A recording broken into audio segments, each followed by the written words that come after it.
같이 보실 하나님의 말씀은 출애굽기 28장 15절로 30절까지의 말씀입니다. 한 목소리로 말씀 압도하시겠습니다. 너는 판결 흉패를 에봇 짜는 방법으로 금실과 청색, 자색, 홍색 실과 가늘게 꼰 배실로 정교하게 짜서 만들되 길이가 너비가 한 뼘씩 두 겹으로 네모 반듯하게 하고 그것에 네 줄로 보석을 물리되 첫 줄은 홍보석, 황옥, 녹주옥이요 둘째 줄은 석류석, 남보석, 홍만호요 셋째 줄은 호박, 백만호, 자수정이요 넷째 줄은 녹보석, 호만호, 벽옥으로 다 금태에 물릴지니 이 보석들은 이스라엘 아들들의 이름대로 12이라. 보석마다 12지파에 한 이름씩 도장을 새기는 법으로 새기고 순금으로 노끈처럼 따은 사수를 흉패 위에 붙이고 또 금고리 둘을 만들어 흉패 위 곧 흉패 두 끝에 두 고리를 달고 따은 두 금 사슬로 흉패 두 끝 두 고리에 꿰어 매고 두 따은 사슬의 다른 두 끝을 에봇 앞 두 어깨바지에 금태에 매고 또 금고리 둘을 만들어 흉패 아래 양쪽과 안쪽 곧 에봇에 닿은 곳에 달고 또 금고리 둘을 만들어 에봇 앞 두 어깨바지 아래 매는 자리 가까운 쪽 곧 정교하게 짠 띠 위쪽에 달고 청색 끈으로 흉패 고리와 에봇 고리에 꿰어 흉패로 정교하게 짠 에봇 띠 위에 붙여 떨어지지 않게 하라. 아론이 성소에 들어간 때에는 이스라엘 아들들의 이름을 기록한 이 판결 흉패를 가슴에 붙여 여호와 앞에 영원한 기념을 삼을 것이니라. 너는 우림과 둠밈을 판결 흉패 안에 넣어 아론이 여호와 앞에 들어갈 때에 그의 가슴에 붙이게 하라. 아론은 여호와 앞에서 이스라엘 자손의 흉패를 항상 그의 가슴에 붙일지니라. 아멘. 할렐루야. 오늘도 예배 자리 가운데 모이신 성도님들 주님의 이름으로 환영하고 축복합니다. 같이 나눌 말씀의 제목은 이름을 가슴에 품고 하나님 앞에 서는 자라는 말씀의 제목 가운데서 은혜를 나누도록 하겠습니다. 사람은 누구나 가슴에 무엇인가를 품고 삽니다. 누군가는 상처를 품고 살고요. 누군가는 그 안에 괴로움을, 또한 그 마음 가운데의 두려움을, 또한 그 마음 가운데에 이와 같이 남을 미워하고 시기하는 이런 마음들을 품고 사는 경향들이 있습니다. 누구에게나 사람이 무엇을 가슴에 품고 사느냐에 따라서 그 가치관이 완전히 달라질 수밖에 없는데, 주님께서는 오늘 우리에게 말씀을 더하여 주시며 이제 이 말씀과 같이 주님을 품고 주님의 말씀대로 순종하는 삶을 살아내는 것이 우리의 모습이 되어야 된다라는 사실을 말씀해 주십니다. 지금 우리의 가슴에 무엇을 품고 사는가를 돌아봐야 됩니다. 세상 사람들은 다양한 마음들을 품겠죠. 우리에게 필요한 것은 예수를 품고 예수의 심장을 가지며 믿음의 자리로 나오는 것이다 라는 것을 말씀해 주세요. 오늘 말씀을 보시게 되면 판결 흉패에 대하여 나옵니다. 이제 이 흉패가 왜 중요한가라는 것을 우리가 생각해 볼 필요가 있어요. 이것이 중요한 이유는 모든 판결은 사람이 하는 게 아니라 하나님이 하신다라는 것을 나타내시기 위하여, 사람이 재판하고 사람이 판결하기에는 너무나 무능하고 연약하기 때문에 하나님께 모든 것을 맡긴다라는 것을 이와 같이 이들이 고백하는 자리였습니다. 하나님께서 그렇기 때문에 판결 흉패를 만들어라. 그 흉패를 만들 때에 12개의 보석을 이제 이름을 그 흉패에 달아서 이 모든 12지파에 그 이름들을 내가 기억한다라고 하는 것을 말씀으로 이렇게 전해주시며, 이들이 순종하여 이 성결한 삶, 거룩한 삶, 거룩한 흉패를 가지고 주님 앞에 나아올 것을 이렇게 말씀해 주셨습니다. 우리가 오늘 말씀을 통하여 얻어야 될 교훈이 무엇이 있을까요? 하나님께서 모든 것을 판결하신다. 우리의 믿는 자에게는 우연이라는 것이 없습니다. 그렇기 때문에 아버지 앞에 모든 것을 맡기고 아버지께서 말씀하시는 대로 순종하며 삶을 살아내는 믿음의 모습이 우리에게 있어야 돼요. 이 판결 흉패를 만들 때에 주님께서 30절 말씀을 보시게 되면은 우림과 둠밈으로 이와 같이 흉패 안에 넣어서 여호와 앞에 설 것을 이렇게 말씀하십니다. 우림과 둠밈이 무엇이겠습니까? 돌이에요. 이것은 하나는 이와 같이 우림의 뜻은 빛이라는 것을 의미하고요.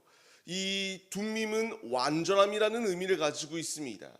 하나님께 묻는 자리였습니다. 제비 뽑듯이 하나님 이것을 해야 되겠습니까? 말아야 되겠습니까? 내게 알려주세요 라고 말하며 이렇게 간절히 이 돌을 뽑을 때에 하라, 하지 마라, 완전하신 빛 대신 주님께서 그 뜻을 밝히 보여주셨다라는 것이 중요한 핵심입니다. 우리에게도 이 말씀을 마음에 새기고 살아가야 될 이유가 무엇이겠습니까? 나의 뜻, 나의 생각, 나의 관점, 나의 경험들로 삶을 살아내는 길의 끝은 한계가 극명하여 무너질 수밖에 없습니다. 하지만 하나님이 함께 하시면 능히 하나님께서 가르쳐 주시고 승리할 수 있도록 우리의 모든 삶을 주관하여 주신다라는 것을 말씀해 주세요. 우리가 오늘 계속하여 말씀을 보시게 될 때에 그 적절한 예가 무엇일까 생각을 해봐야 됩니다. 잠언서의 말씀을 보게 되면은 제비를 뽑을 때에는 사람이 뽑는 것처럼 여겨지지만 모든 일을 작정하는 여호와께서 함께 하시고 있다는 것을 분명히 말씀하세요. 그렇기 때문에 이 모든 것은 우연한 것이 아니다. 그냥 행운 때문에 주어진 게 아니라 하나님의 뜻을 나타내 보이시는 것이다. 누군가는 우리가 송구영신 예배 때의 말씀을 뽑는 것에 대해서도 이거 미신적인 것 아니냐라고 말하는 이들도 분명히 있습니다. 하지만 성경을 통하여 이 모든 것을 작정하시고 이끄시는 것은 주님이시다라는 것을 말씀하세요. 주께서 우리에게 말씀하실 때에 우리는 이게 주님의 뜻임을 믿고 주 앞에 믿음으로 나아갈 수 있는 결단이 우리에게 있어야 합니다. 또 하나의 말씀은 다윗이 이와 같이 여인들을 빼앗겼을 때에 어떤 모습이었는가를 우리가 생각해 봐야 됩니다. 모든 아녀자들을 빼앗겼을 때에 하나님께 묻습니다. 하나님, 어떻게 해야 되겠습니까? 내가 어떻게 이들을 추격해야 되겠습니까? 라는 것을 물을 때에 하나님께서 쫓으면 잡을 것이다 라고 분명히 말씀을 더해 주셨어요. 이때에 이들이 사용하였던 건 역시 우림과 둠밈이었습니다. 주님이 우리에게 계속하여 말씀하십니다. 하나님의 뜻에는 실패가 없다. 하나님의 뜻은 즉흥적인 것이 아니다. 하나님의 뜻을 묻고 그 뜻에 순종하여서 믿음의 발걸음을 내딛는 것, 이것이 승리의 비결이다라는 사실을 분명하게 우리에게 말씀해 주세요. 우리가 또 너무나 잘 아는 인물이 있습니다. 요나예요. 다시스로 가라고 하는 이 니느웨로 가라고 하는 주님의 말씀이 너무나 자신은 받아들일 수 없어서 다시스로 도망하는 배에 탑니다. 그리고 이 배가 풍파를 만나 난파될 상황에 놓여 있게 되고 결국 제비를 뽑았을 때에 당첨된 것, 뽑힌 것은 요나였습니다. 하나님께서는 이와 같이 주님의 뜻을 나타내 보이세요. 우리가 주님의 뜻을 따라 살아야 될 이유가 무엇이겠습니까? 하나님의 뜻을 부인하는 길은 실패이기 때문입니다. 그 적절한 예가 사울 아니겠습니까? 사울이 신접한 여인에게 블레셋이 쳐들어왔을 때에 하나님을 의지하고 하나님께 기도하기보다는 자신이 이와 같이 신접한 여인을 찾아서 이길 수 있도록 함께 해달라고 하는 이런 자리 가운데로 나아갑니다. 하지만 결과는 처참하게 무너질 수밖에 없었다라는 것을 말씀하세요. 주님께서 오늘 우리에게 주시는 말씀, 우림과 둠밈, 우리에게도 필요합니다. 그것이 무엇이겠습니까? 예수 그리스도께서 우리에게 지금도 말씀해 주신다라는 사실을 잊지 말며 믿음의 자리로 나아가야 함이 우리에게 분명히 주어주세요. 하나님은 우리에게 갈 바를 보여주고 계시고요. 빛으로 완전하신 그분께서 우리의 길을 밝히 비춰주시고 있습니다.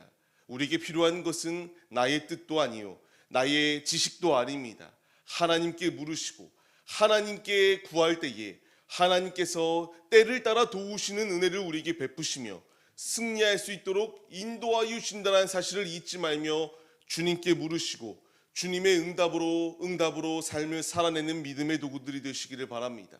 계속하여 그렇기 때문에 이 판결 흉패를 붙이고 살라 말씀하시는 주님께서 우리에게 말씀하시는 것이 있습니다. 21절 말씀을 보시게 되면은 이스라엘의 아들들의 이름을 이와 같이 새기라고 말씀하십니다. 주님께서 우리의 이름을 생명책 가운데 기록하여 주셨어요. 우리의 이름을 기억하실 뿐만 아니라 너는 나의 아들이요 딸이다라고 우리를 불러주고 계십니다. 이제 우리가 이와 같이 주님께 불리움을 받았다면 우리가 어떤 삶을 살아내야 되는가에 대하여 말씀하세요. 그것은 이와 같이 주님의 말씀을 품고 주님 안에 온전히 세워지는 믿음의 모습이 우리에게 있어야 됩니다. 가슴을 품고 이름들을 가슴에 품고 그들을 위하여 기도하며 나아가야 돼요. 나의 가족을 품어야 되고요. 나의 믿음의 동역자들을 품어야 되며 우리가 전도해야 될 대상들을 마음에 품고 그들을 위하여 기도하며 나아갈 수 있는 왕 같은 제사장들의 모습이 우리들의 모습이 되어야 된다는 사실을 말씀해 주십니다. 삶의 자리 가운데서 주님이 나에게 원하시는 것은 이와 같이 주의 말씀을 품고 믿음의 자리로 나아오라 우리에게 말씀해 주세요. 그냥 단순하게 나만 구원받으면 되지가 아니라 이제 우리 역시 제사장들로서의 사명을 감당하여 이 모든 것들을 마음에 품고 예수의 심장을 가지고 삶을 살아내는 것이 우리에게 필요한 자세이다라는 것을 말씀하십니다. 주께서 우리에게 이와 같이 흉패를 입으라 말씀하세요. 하나님의 전신갑주를 입은 우리들에게 필요한 것은 하나님께서 말씀하시는 것에 순종하여서 우리의 모든 이들을 위하여 마음에 품고 기도할 수 있는 마음이 있어야 됩니다. 지금도 예수님께서 하나님 보좌 우편에 앉으사 우리를 위하여 중보 기도해 주고 계십니다. 우리도 예수님의 발자취를 따르는 자들이에요.